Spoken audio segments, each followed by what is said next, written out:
Coucou tout le monde, comment ça va bien? Bienvenue sur Phytoasis. Oui, vous avez vu, je fais comme si de rien n'était, hein, comme si je n'avais pas disparu pendant quelques temps. Un chouïa, voilà. Ben, en tout cas, me revoilà. Et puis, je vais faire un truc un petit peu différent maintenant, parce que j'ai plein d'idées en tête, et donc vous allez me dire si au fur et à mesure, tout ça, ça vous plaît, si vous avez d'autres idées. Enfin, voilà, je suis open à tout. Et donc, comme vous avez pu le voir, j'ai réapparu dans les shorts. Eh ben oui, parce que je me suis dit que ça peut être sympa aussi de faire des petites pilules de 1, 2, 3 minutes sur un petit aspect, quelque chose à se remémorer, ou tout simplement se faire du bien, et se faire des petits rappels. Voilà. Et puis bien sûr, des longues formes, des vidéos un petit peu plus longues, sur un sujet en particulier, sur une huile essentielle en particulier, faire des petites updates, hein, comme il y en a qui sont prévues, parce qu'il y en a aussi qui étaient mal faites, hein, des vidéos mal faites, donc je vais essayer de les refaire pour qu'elles soient plus sympas, où le son sera aussi un peu plus agréable. Et donc voilà. Et puis aussi, parce que j'ai continué à faire plein de choses pendant que je n'étais pas avec vous. Du coup, je me suis dit que ça pourrait être aussi intéressant de faire de temps en temps des sujets sur la micronutrition, sur certains minéraux, oligo-éléments, vitamines, etc. Sur aussi la phyto, des plantes en particulier. Donc faire un rappel sur le curcuma ou sur l'ashwagandha ou la rhodiole, je ne sais pas. Voilà, tout ça. Donc si vous avez des idées, n'hésitez pas, je suis preneur. Et puis on verra au fur et à mesure. Et donc pour aujourd'hui, vu qu'on est en train de glisser discrètement vers l'hiver, nous allons voir comment booster notre immunité en cette période joyeuse, automnale et hivernale. Mais avant tout, surtout, n'oubliez pas de vous abonner, de laisser un énorme baobab si tout ça, ça vous intéresse et que vous vous éclatez avec moi, Phytoasis, et entre nous, tout simplement. Et puis si aussi ça vous intéresse toujours, dans les descriptions, donc là, juste en dessous, vous avez un petit lien vers mon e-book que j'ai fait, que j'ai réactualisé, donc un tout nouvel e-book sur les 12 erreurs à ne pas faire avec les huiles essentielles. Et donc voilà, maintenant que tout ça c'est dit, c'est parti, voyons voir ce qu'on va faire avec les huiles essentielles pour booster notre immunité. Donc chaque automne, c'est la même histoire, le nez qui coule, la toux qui persiste, il fait pas beau, il fait froid, c'est l'automne, c'est l'hiver, et c'est pas drôle. Donc qu'est-ce qu'on peut faire avec les huiles essentielles? C'est ce qu'on va voir. On va se contenter de 3 huiles essentielles qui sont faciles à trouver, qui sont sûres d'utilisation. Vous allez voir que vous connaissez déjà ces huiles essentielles-là. De toute façon, ces huiles essentielles-là, vu que les virus sont là jusqu'en mars, on va en parler souvent. Mais le but, c'est vraiment que vous puissiez les utiliser, les trouver, pas payer une blinde non plus. Si vous avez les 3, c'est très bien. Si vous en avez déjà une de ces 3-là, déjà, vous pourrez faire pas mal de choses. On verra aussi quelques situations, quelques synergies pour que vous puissiez vous débrouiller, vous, à la maison. Mais d'abord, avant de commencer, pourquoi est-ce que notre immunité fait n'importe quoi pendant cette période-là? Bien sûr, vous le savez, en automne comme en hiver, il y a moins de soleil, les jours raccourcissent, donc forcément votre exposition solaire va diminuer. Et donc, vous allez synthétiser moins de vitamine D. En fait, je vais être un peu plus précis, grosso modo, il n'y a pas que dans cette période-là, puisque 60% de la population est déficitaire en vitamine D et que 20% de la population est carrément carencée en vitamine D. Donc, quoi qu'il en soit, ça va empirer en hiver parce qu'il y aura encore moins de soleil, mais vu qu'on est de plus en plus sédentaire et qu'on a tendance à pas trop se balader à poil ou juste comme ça, comme un couillon dehors, prends des UV, chope de la vitamine D. Et puis c'est pas ce que vous allez récupérer dans l'alimentation qui va vous apporter tout ce dont vous avez besoin. Et pourtant, la vitamine D, elle est essentielle. Oui, elle est essentielle parce qu'elle participe activement à la régulation du système immunitaire. Elle va agir au niveau des lymphocytes T, notamment, qui ont un rôle central pour nous protéger contre les virus et les bactéries. Une carence en vitamine D fera que notre organisme sera moins enclin à éliminer et reconnaître les agents pathogènes. Plusieurs études démontrent que si vous êtes carencé en vitamine D, vous êtes plus enclin de faire des infections respiratoires. En plus de ça, pendant cette période-là, vous avez une baisse des températures, et qui dit baisse des températures, dit que les virus respiratoires notamment, donc les grippes, le rhinovirus, le SARS, vont mieux survivre dans les environnements frais et secs typiques de l'automne. Les muqueuses nasales en plus vont se dessécher par temps froid, ce qui réduit en fait la défense locale au niveau de la muqueuse nasale. En plus de ça, souvent en automne, il y a quand même pas mal de changements, il y a des périodes de stress, de fatigue, le fait de trouver un nouveau boulot ou de changer de classe, de trouver des nouvelles personnes, un rythme à reprendre, donc une fatigue qui est possible, ou tout simplement un manque de sommeil ou une qualité du sommeil qui n'est pas suffisante, ou bien aussi un manque d'activité physique. Et puis bien sûr, vous avez aussi la promiscuité avec les gens du travail ou en classe, tout simplement. C'est des lieux fermés, donc la contagion, elle est beaucoup plus aisée, donc la pression infectieuse est beaucoup plus importante. Donc forcément, tout ça, ça va provoquer en fait chez vous une augmentation du stress, une augmentation d'une hormone qu'on appelle le cortisol, et le cortisol a un effet délétère sur notre immunité. Et donc tout ça rajouté à une pression infectieuse plus importante pendant cette période-là, oui, vous êtes plus sujet aux infections. Donc, qu'est-ce qu'on va devoir faire pour lutter contre ça? On va utiliser des huiles essentielles qui seront immunostimulantes, immunomodulantes, antivirales, antibactériennes, etc., etc. Et donc, comme je vous le disais, on va en voir 3. Et à votre avis, lesquelles on va voir? Je vous laisse 3 secondes pour y réfléchir et pour au moins m'en citer une. Oui, bien sûr qu'on va parler de celle-là. C'était évident. Bien sûr, on va commencer par le Ravinsara. Oh là là, mais quelle surprise! Je ne m'y attendais pas. Oh, Laurent, mais c'est extraordinaire. Mais quelle est donc cette huile? Qu'est-ce qu'elle peut bien faire?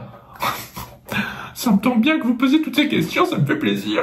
Donc, c'est parti. Première huile essentielle pleine de surprises, le Ravinsara, Cinnamomum camphora chémotype cinéole, mais aussi on va parler du titri, donc l'arbre à thé, Melaleuca alternifolia, et ensuite une autre huile essentielle, l'eucalyptus radié, Eucalyptus radiata. Donc à chaque fois, je vous dis les noms en latin, vous le savez, c'est mon habitude, parce que c'est important, ça vous permet déjà de vous rentrer ça dans la tête, de bien être sûr que ce que vous achetez, c'est la bonne huile essentielle, et de ne pas confondre avec une autre huile essentielle, parce que des arbres à thé, il y en a plusieurs, et que souvent pour le Ravinsara, vous pouvez vous planter, vous allez prendre du Ravensara, ce qui n'est pas la même chose, et que pareil, pour les eucalyptus, il y en a plein de différents. Donc normalement, sur votre flacon, il doit toujours y avoir le nom complet de l'huile essentielle et son nom latin. Tout ça, ça fait partie, en fait, des gages de qualité. Et pourquoi est-ce qu'on s'intéresse à ces huiles essentielles-là? Parce que elles sont antibactériennes, elles sont antivirales, elles sont immunostimulantes, immunomodulantes même, et aussi parce que elles ont des petites capacités aussi très intéressantes, comme le fait qu'elles soient expectorantes ou encore anti-inflammatoires. Donc si on regarde d'un petit peu plus près, oui, dans le Ravinsara, comme dans l'eucalyptus radié d'ailleurs, vous avez du 1,8-cinéole. Et le 1,8-cinéole, c'est une molécule qui est très intéressante pour l'immunité parce qu'elle va augmenter la phagocytose, c'est-à-dire la capacité que les macrophages sont des cellules, des globules blancs, vont être capables à bouffer littéralement les agents pathogènes. Donc ils vont les englober et ils vont les détruire une fois qu'ils les auront avalés. Pour le titri, c'est pareil. À l'intérieur du titri, vous avez une molécule qui est très intéressante, c'est le terpinène 1-ol-4. C'est la molécule phare en fait du titri. Cette molécule va permettre d'activer en fait les macrophages et aussi d'augmenter la synthèse en fait de cytokines pro-inflammatoires. Donc c'est le TNF-alpha, c'est l'interleukine 1 bêta ou l'interleukine 10. Tout ça pour faire comprendre aux autres globules blancs qu'il faut y aller, qu'il y a des pathogènes et qu'il va falloir dégommer tout le monde. Et c'est aussi cette molécule qui augmente l'activité bactéricide du titri. Donc grosso modo, vous avez des molécules, le 1,8-cinéole d'un côté et le terpinène 1-ol-4 de l'autre, qui vont être très intéressantes pour vous stimuler, vous protéger et agir directement sur les virus et les bactéries. On va dire que le Ravinsara est une huile essentielle plus généraliste, qui est antivirale à large spectre et qui va être efficace dans plein de situations différentes. Et que, à la différence, l'eucalyptus radié, lui, sera bien plus intéressant encore pour tout ce qui est atteinte des voies aériennes supérieures, donc ORL aussi, donc à partir de tout ce qui est au-dessus de votre thorax. Donc pensez à une trachéite, à une sinusite, à une rhinite, mais aussi à une otite. Tout ça, ça sera vraiment très sensible à l'action de l'eucalyptus radié. Donc voilà pourquoi je tenais à vous en parler, même si on peut dire que le Ravinsara et l'eucalyptus radié ont beaucoup de propriétés en commun. Donc maintenant qu'on a vu ça, voici quelques exemples de petites synergies que vous pouvez réaliser avec ces huiles essentielles et d'autres pour faire justement des petites préparations sympas pour vous protéger pendant cette période-là. Donc vous pouvez par exemple, si vous commencez à sentir un rhume qui arrive ou une petite sinusite, faire des inhalations humides. Donc vous préparez votre petit bol d'eau chaude, donc on va dire non bouillante quand même, mais quand même suffisamment chaude pour qu'il y ait une évaporation et que l'huile essentielle puisse être transportée dans votre arbre bronchique. Et donc vous mettez une goutte d'eucalyptus radié plus une goutte de Ravinsara dans ce bol d'eau chaude. Vous recouvrez votre tête d'une serviette et vous respirez tout ça pendant 3 à 5 minutes, 3 fois par jour, c'est très bien. Et ça, vous faites ça pendant une semaine. Bien sûr, vous pouvez aussi réaliser des diffusions. Ça sera toujours très intéressant de purifier l'air pour éviter qu'il y ait de la contagion entre les uns et les autres. De faire une asepsie de votre lieu de vie. Vous mettez 5 gouttes d'huile essentielle de Ravinsara plus 5 gouttes de tea tree. Ça sera très bien. Et comme le tea tree, c'est quand même pas l'huile essentielle qui sent la meilleure du monde, vous pouvez rajouter aussi 5 gouttes de citron par exemple. Et ça sera parfait. Là, vous avez un mélange qui sera très aseptisant, qui va dégommer les virus et les bactéries qui seront présents dans l'air, et au moins ça va faire du bien pour tout le monde. Vous allez respirer à plein poumon et ça fait plaisir. Bien sûr, vous pouvez aussi réaliser par exemple un petit baume que vous allez appliquer sur le thorax. On va faire quelque chose de très léger parce qu'on va dire que c'est quelque chose qui est débutant, donc vous allez faire du 10% grand maximum. Si vous sentez que vous êtes un petit peu pris, il faut un petit peu d'aide, il faut un petit peu booster. Dans ces cas-là, vous prenez votre flacon de 10 ml. Dans votre flacon, vous allez mettre en tout et pour tout 20 gouttes d'huile essentielle et vous allez prioriser celles qui vous intéressent pour leur particularité première en fait. Là, on va chercher quelque chose qui va être immunostimulant, antibactérien, antiviral. Et donc, par exemple, vous pouvez mettre 8 gouttes de Ravinsara plus 8 gouttes de tea tree et vous rajoutez 4 gouttes d'huile essentielle de lavande fine. Comme ça, vous avez quelque chose qui sent bon, qui est agréable et qui aussi aura des bonnes capacités antibactériennes, antivirales, parce que la lavande fine a aussi ces capacités-là. Et la lavande fine va aussi apporter le côté apaisant, relaxant et même anti-inflammatoire. Donc si ça commence à picoter, ça peut être intéressant.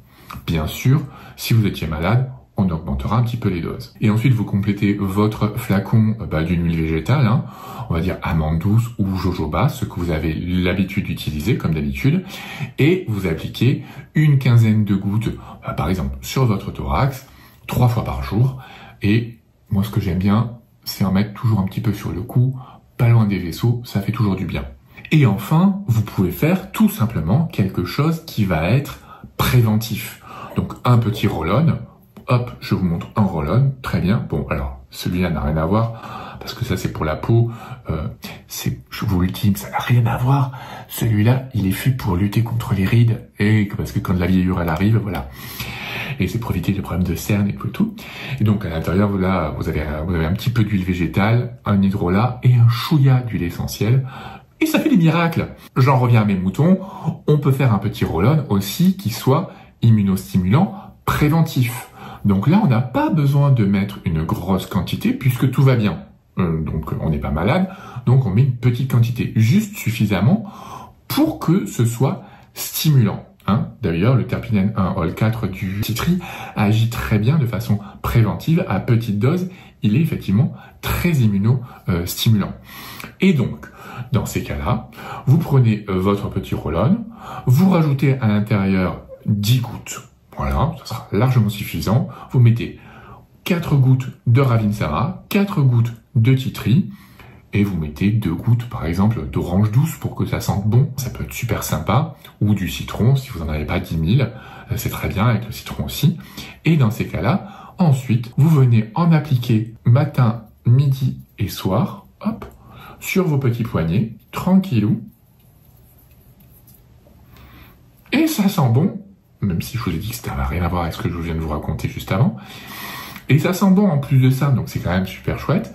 Et vous allez avoir quelque chose qui va vous protéger. Par contre, encore une fois, on ne le fait pas en permanence. Vous le faites 5 jours sur 7. pendant la période hivernale. Là, on pourra en faire longtemps parce qu'on aura une petite quantité et qu'on va agir préventivement. Avant que j'oublie, on va parler un petit peu des précautions.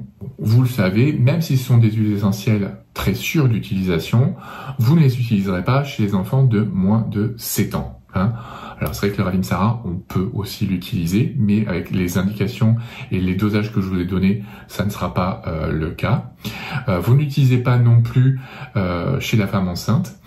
Et pour ce qui est de l'enfant, vous n'utilisez pas ces huiles-là, ni sur le visage, ni sur le cou, ni sur le thorax. D'accord? Donc ça sera plutôt utilisé ou dans le dos, ou sur la voûte plantaire, ou à la limite sur les bras. Mais voilà, pour éviter des problèmes qu'il pourrait y avoir au niveau laryngé. Voilà.